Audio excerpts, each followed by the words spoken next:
여러분 안녕히 주무셨습니까? 참 좋은 아침입니다. 우리 4월 19일 목요일 말씀으로 드리는 오늘의 번제 함께합니다. 잠언서 14장 말씀 길어요. 35절까지 기록되어 있습니다. 우리는 두 군데를 읽겠어요. 1절과 2절을 읽고 그 다음에 11절부터 14절까지 읽겠습니다. 시작. 지혜로운 여인은 자기 집을 세우되 미련한 여인은 자기 손으로 그것을 허느니라. 정직하게 행하는 자는 여호와를 경외하여도 패역하게 행하는 자는 여호와를 경멸하느니라. 11절부터 14절. 악한 자의 집은 망하겠고 정직한 자의 장막은 흥하리라. 어떤 길은 사람이 보기에 바르나 필경은 사망의 길이니라. 웃을 때에도 마음에 슬픔이 있고 즐거움의 끝에도 근심이 있느니라. 마음이 굽은 자는 자기 행위로 보응이 가득하겠고 선한 사람도 자기 행위로 그러하리라. 오늘 우리가 함께 읽은 말씀 중심으로 사탄 숭배의 진수, 하나님 경멸이라는 제목의 하나님 말씀 증거합니다. 사탄 숭배의 진수, 하나님 경멸. 여러분, 잠언서의 주제는 지혜라고 보여요. 그러나 깊이 들여다보면 삶의 현장 속에 있는 의인의 가장 특징적인 요소로서의 지혜를 얘기하고 있다. 이렇게 보는 것이 정확하다고 했습니다. 삶의 현장 속에 의인이 있을 때 그 의인의 삶의 모습을 지켜보면 가장 특징적인 것이 지혜라는 거예요. 이런 면에서 사탄에 대한 언급이 아주 빠져버릴 수는 없겠다 싶은 생각이 드는 겁니다. 마태복음 10장 16절에 제자들을 세상으로 파송하실 때 예수님께서 뭐라고 얘기하십니까? 보라 내가 너희를 보냄이 양을 이리 가운데로 보낸 것 같도다. 그러므로 너희는 뱀같이 지혜롭고 비둘기같이 순결하라. 비둘기같이 순결해야 됩니다. 세상 속에서. 근데 이 순결함이 지혜를 결할 때는 의미가 없다는 거예요. 어리석은 순결함을 주님은 원치 않으십니다. 그 지혜롭게 순결하라고 말씀을 하실 때 그 지혜로움의 전형적인 예를 뱀이라고 드신 거예요. 사탄으로 드신 겁니다. 뱀같이 지혜로우라. 그리고 창세기 3장에서도 뱀은 여호와 하나님이 지으신 들짐승 중에 가장 간교하다. 어리석지 않다는 겁니다. 그래서 뱀이 지혜롭다는 말씀은 이 사탄은 언제나 우리를 향하신 나 자신을 향하고 있는 하나님의 생각과 판단을 알고 있다는 겁니다. 그러니까 그 생각과 판단대로 못하게 하는 것이 뱀의 사명이에요. 그리고 세상 그 어떤 사람보다도 진리를 더 정확하고 명확하게 알고 있습니다. 사탄의 정체성이 뭐예요? 사탄의 정체성은 진리를 어떤 사람보다도 정확하게 알면서도 진리에 대적함이 사탄의 정체성이라는 거예요. 엄청 지혜로운 존재라는 겁니다. 사탄 숭배라는 게 있어요. 이렇게 볼 때는 어떤 측면으로는 숭배할 만도 해요. 가장 지혜로우니까. 그래서 사탄 숭배를 크게 두 가지로 분류를 해서 얘기한다 그래요. 하나님이 인류를 행복하게만 해주지 않고 온갖 역경과 고난과 불행을 다 갖다 주는 분이시다 보니까 인류를 배신했다고 생각해가지고 고의적으로 하나님의 이름을 부르면서 예수 그리스도의 이름을 부르면서 무시하는 의식을 행함으로써 사탄 숭배를 하는 자들이 있어요. 소극적 방법이죠. 반면에 적극적으로 아예 여호와 하나님은 어둠의 하나님이고 악의 본질로 여기면서 루시퍼를 빛의 신으로 숭배하는 아주 적극적인 사탄 숭배가 있습니다.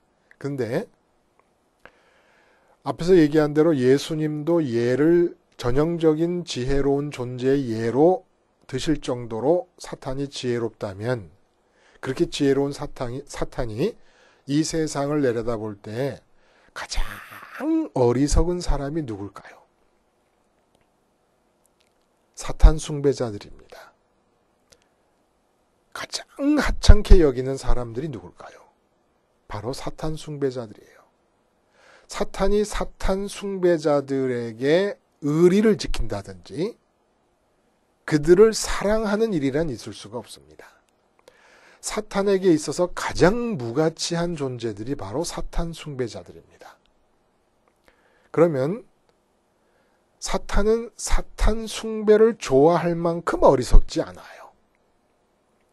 그 정도 수준이었다면 예수님께서 굳이 제자들에게 뱀처럼 지혜로우라고 말씀하시지 않았어요. 사탄에게 있어서 비중 있게 여겨지는 사람들이 누굽니까? 사탄이 선호하는 사람들이 누굽니까? 선민이에요. 교인이에요. 사탄 숭배자들은 사탄조차도 이미 거들떠 보지도 않습니다. 사탄에게 주어질 수 있는 기쁨과 환희 어디서 올까요? 바로 하나님이 택하신 선민들이 하나님이 그토록 엄청나게 사랑을 베푸신 그 선민들이 하나님을 경멸하는 것이 사탄에게 있어서 기쁨과 환희가 되는 겁니다. 사탄 숭배로 사탄은 기뻐하지 않습니다. 가장 하찮게 보고 어리석게 보는 것이 사탄 숭배자들이니까 그들이 어떤 행동을 하든지 사탄의 기쁨이 되지 않아요. 근데 선민이 누굽니까? 하나님을 전지전능하신 창조주로 고백합니다. 무소부재하신 역사의 주관자로 찬양합니다.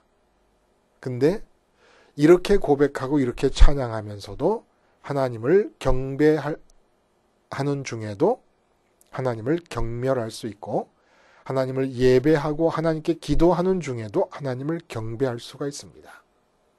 입으로 하나님을 사랑하고 공경한다고 하면서도 하나님을 경멸할 수가 있습니다. 이것이 진정으로 사탄을 기쁘게 하는 사탄 숭배의 진수가 된다는 거예요. 정통 교회, 즉 여전히 삼위일체 하나님과 십자가 예수 그리스도와 그의 교회에 대한 기본적인 핵심 고백을 유지하는 정통교회에 속한 사람들에게서, 그러니까 사탄 숭배자들이나 이단들이 아니라 정통교회에 속한 사람들에게서 사탄은 진정한 기쁨을 찾기를 원한다는 겁니다.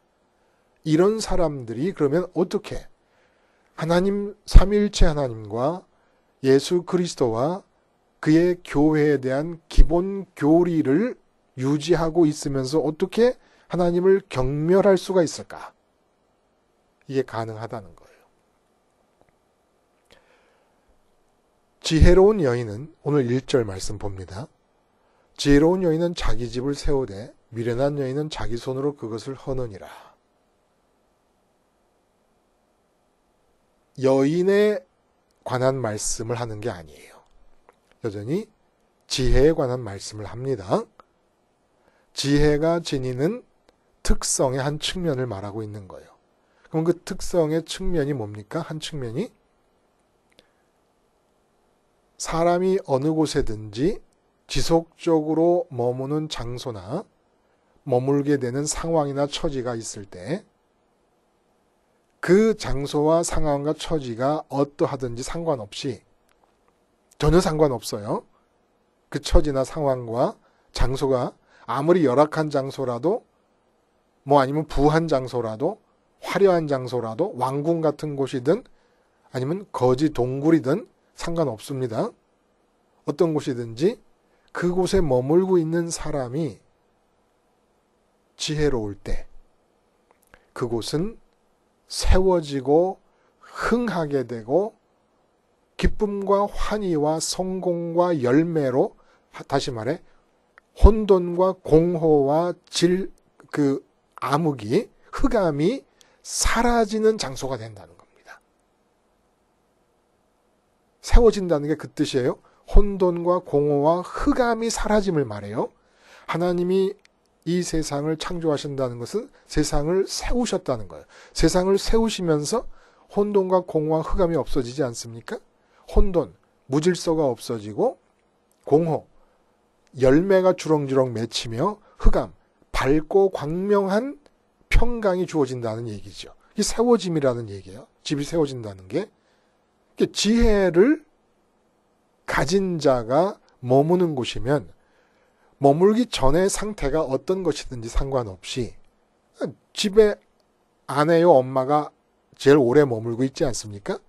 근데 집안 형편이 어렵든 힘들든, 저희 할머니가 시집 오실 때 시집에 문을 들어서는데 가마떼기 거적을 들추고 들어갔다 그래요.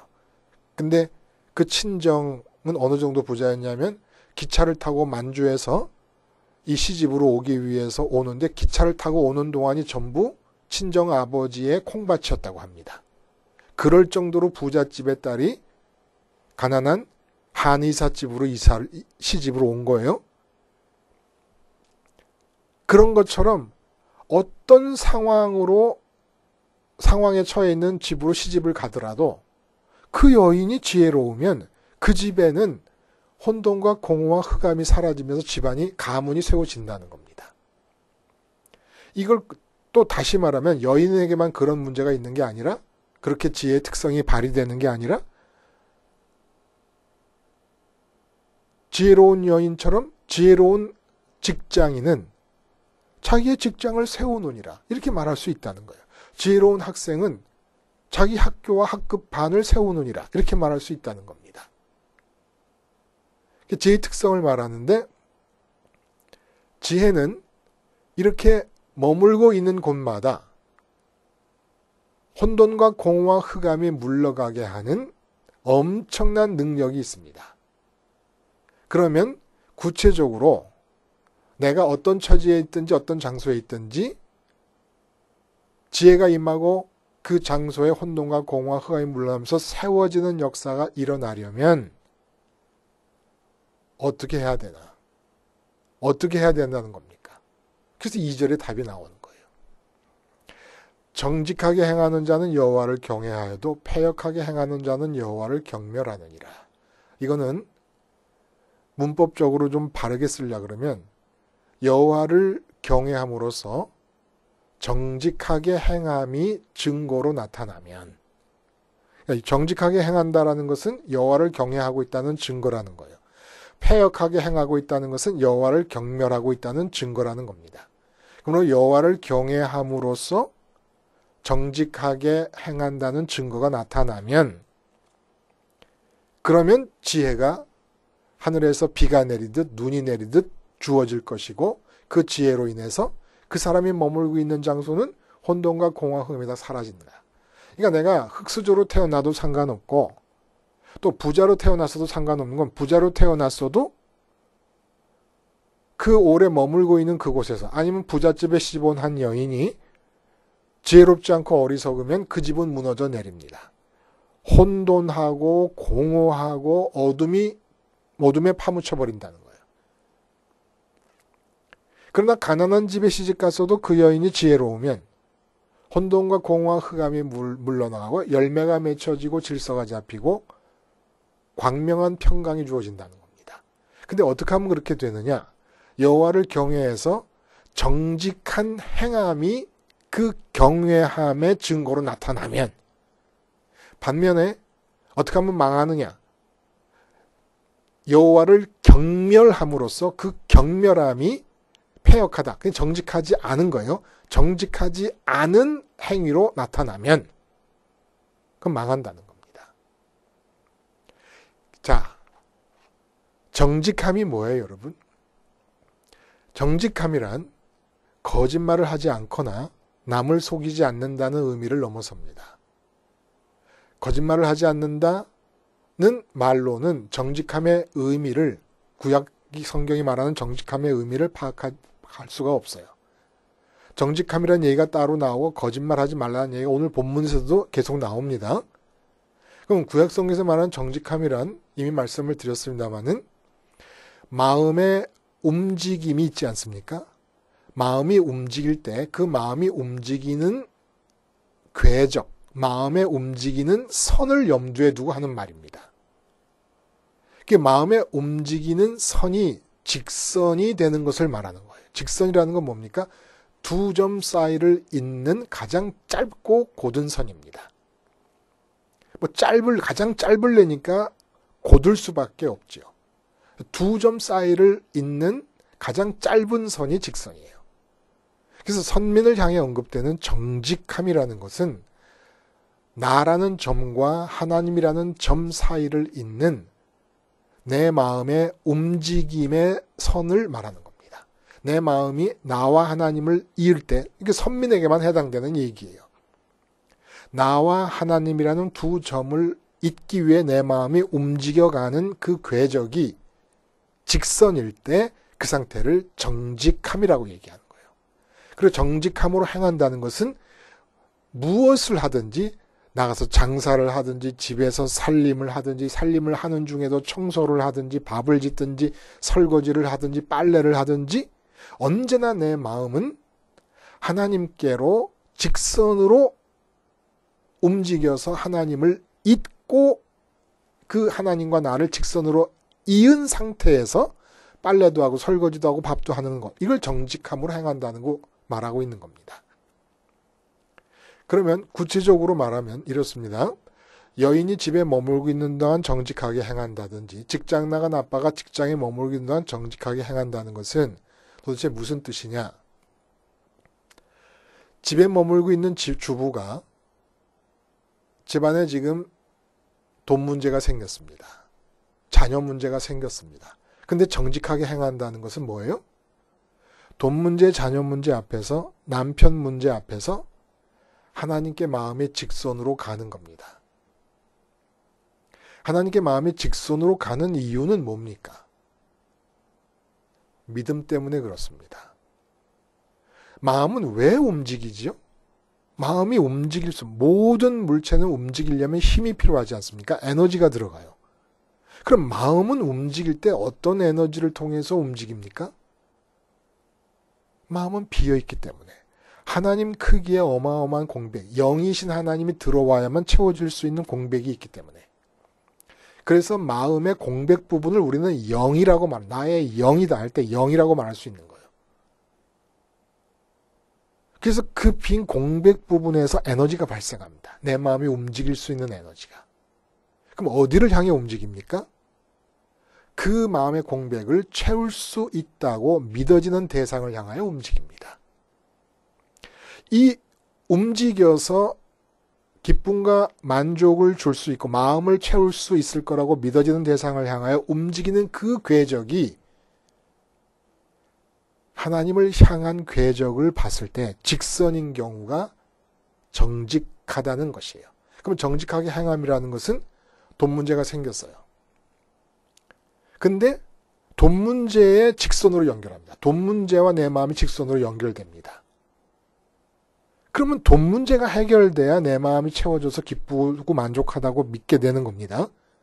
그리고 나서 선민이니까 하나님을 찾게 됩니다. 그러면 하나님까지 가게 된 내 마음의 궤적을 살펴보면 직선이 아니에요.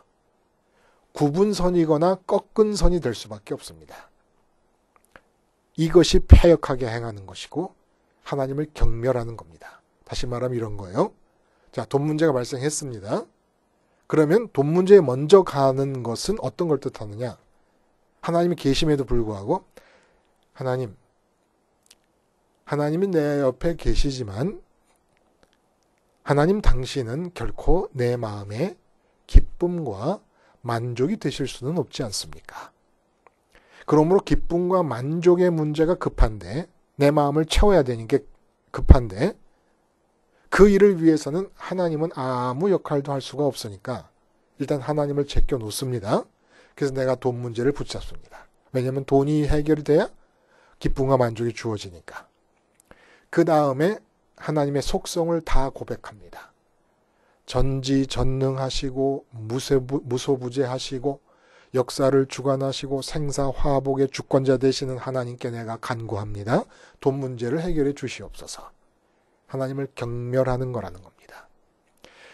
전지전능하신과 무소부재하신과 역사의 주관자 되신과 생사화복의 주권자 되신과 심판해 주시고 사랑해 주시고 어떤 고백이든지 간에 다 두 번째, 세 번째로 고백해야 될 거예요. 교회가 이걸 가르치지 않은 겁니다. 뭘 가르치지 않느냐? 하나님의 속성 중에서 제일 우선적으로 고백해야 되는 속성. 그게 뭐예요? 하나님만이 내게 유일하게 만족과 기쁨이 되신다는 이 하나님의 속성. 나의 유일한 기쁨 되시는 하나님의 속성을 가르치지 않은 겁니다. 에덴 동산이었어요. 에덴 동산. 인간의 삶은 에덴 동산에서 살다가 에덴 동산에서 쫓겨나면서 타락한 겁니다. 타락하면서 에덴 쫓겨납니다. 그러므로 구원이라는 건 에덴으로 회복하는 거예요. 에덴의 뜻이 기쁨이에요.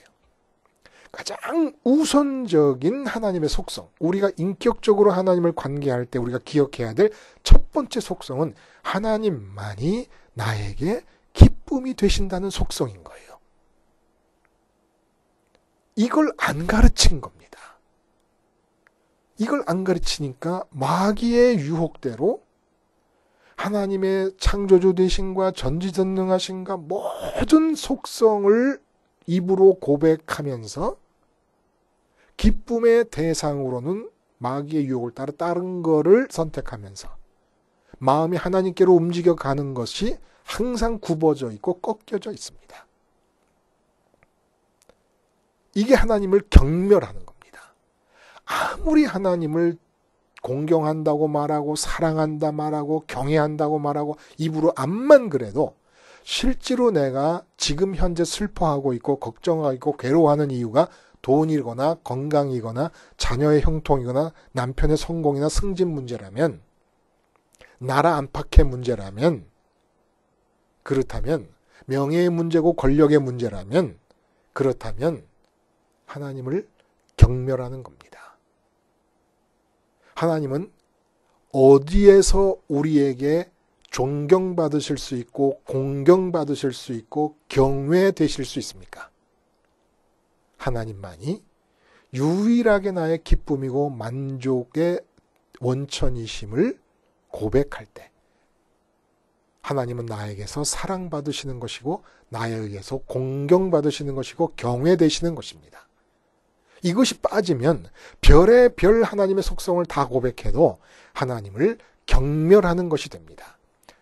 그래서 14절에 보면 마음이 굽은 자는 자기 행위로 보응이 가득하겠고 선한 사람도 자기 행위로 그러하리라. 마음이 굽었다는 게 뭐예요? 사람의 마음 자체가 어떻게 굽습니까? 마음이 움직이는 선이 굽은 거예요. 절대로 기쁨과 만족으로 하나님으로 생각하지 않는 거예요. 그러니까 돈 문제가 건강 문제가 생겼다 그러면 돈을 경멸하고 건강을 경멸해야 되는 거예요. 어떻게 경멸합니까?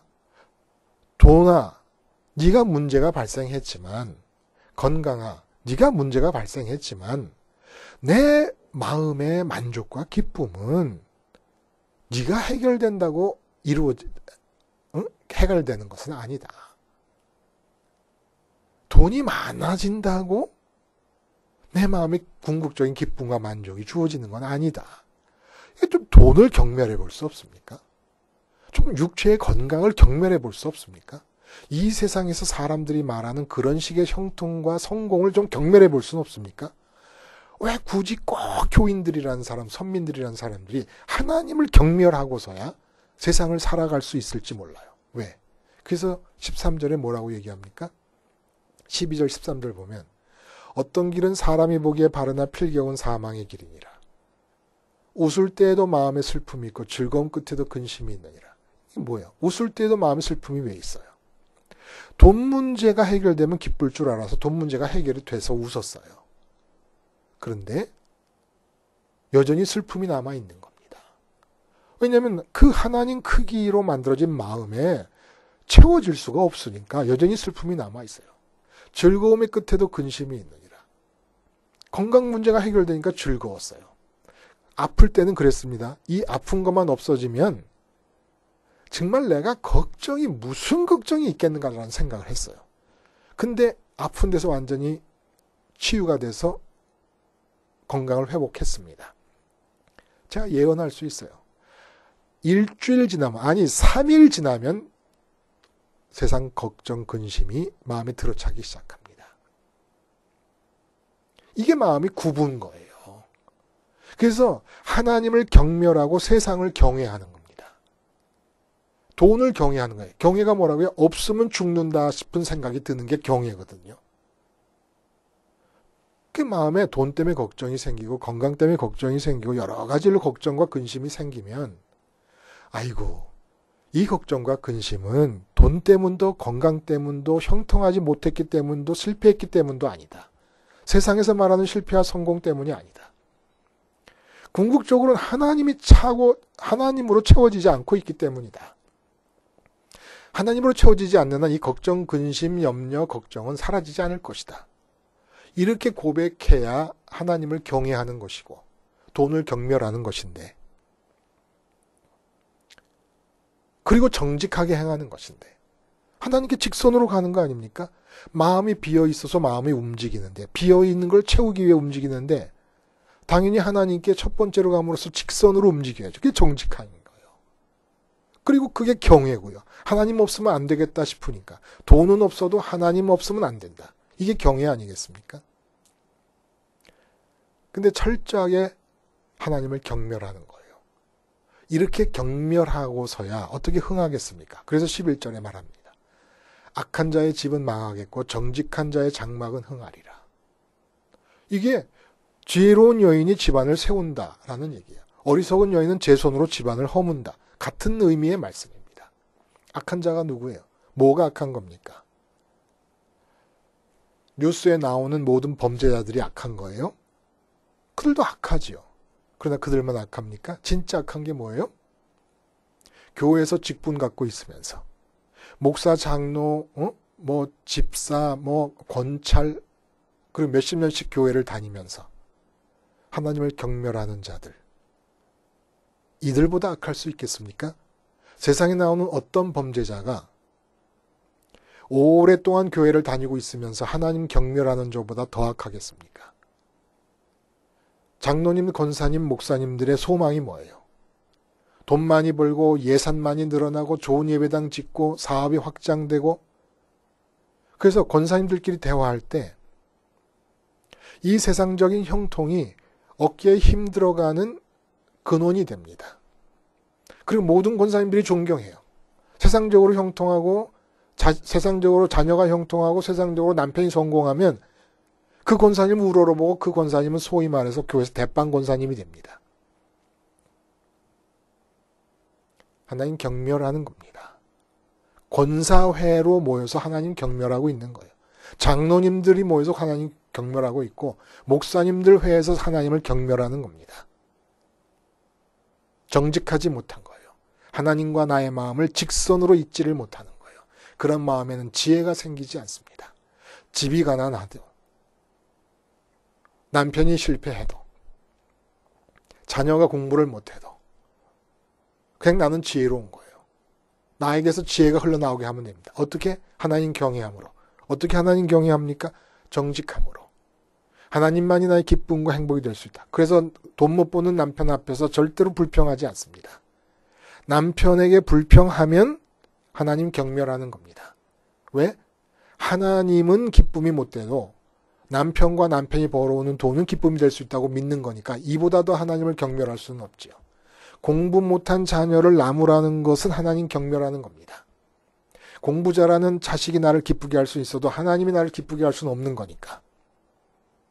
건강한 몸 때문에 하나님께 기도하고 간구하고 철회하는 것, 하나님 경멸하는 겁니다. 그럼 믿어보시면 안 돼요.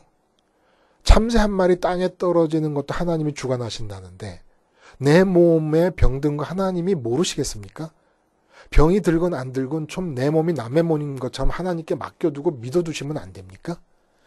내가 내 몸 사랑하는 것보다 하나님이 내 몸 사랑하는 것이 더 바르고 크고 옳다고 생각하고 좀 믿어보시면 안 되는 겁니까? 조금만 병이 나면 하나님께 구해야 되는 겁니까? 그렇게까지 하나님의 사랑을 무시하고 경멸해도 되는 겁니까? 아니지요. 그럼 안 되지요. 세상 것 구하지 말자고 하는 게 세상 것이 귀하지 않아서가 아니에요. 세상 것이 정말 바보 같고 멍청한 것이니까 경멸하자는 얘기가 아니에요. 세상 것이 아무리 귀해도 하나님의 나에 대한 사랑보다 귀할 수 없고 하나님 자신, 존재 자체보다 귀할 수는 없지 않습니까? 그러니까 하나님의 사랑을 믿고 보니까 무엇을 구할 입장이 못 되는 거고 내가 지금 어떤 처지에 처하더라도 하나님 사랑이 활동하고 있다고 믿는다면 하나님 존재 자체보다 귀한 게 없으니까 아무리 부족한 것이 세상에 많아도 그것보다는 하나님을 먼저 찾게 되는 것이 정상 아니겠습니까? 사탄 숭배. 사탄은 사탄 숭배자들을 비중 있게 여기지 않습니다. 오래된 교인들이 그것도 삼위일체 하나님과 예수 그리스도에 대한 그리고 그의 교회에 대한 기본 교리를 굳게 붙잡고 있는 정통교회 교인들이 하나님을 경멸하는 것, 마음이 굽은 상태로 마음과 하나님을 직선으로 잇지 못하고 마음이 굽은 상태로 정직하지 못하게 하면서 하나님을 경멸하는 것을 사탄은 제일 좋아합니다. 기도하시겠습니다. 하나님 아버지, 십자가 생활화를 통하여 하나님과 나를 직선으로 잇지 못하게 하는 모든 대상들에 대하여 하루에도 100번, 1000번, 1000번제를 드리면서 생활함으로써 나와 하나님과의 연결이 직선이 되도록 하게 하시며 그 직선을 유지하면서 살림도 살고 장사도 하고 자녀도 키우며 살아가게 해 주시옵소서. 예수님의 이름으로 기도드리옵나이다. 아멘.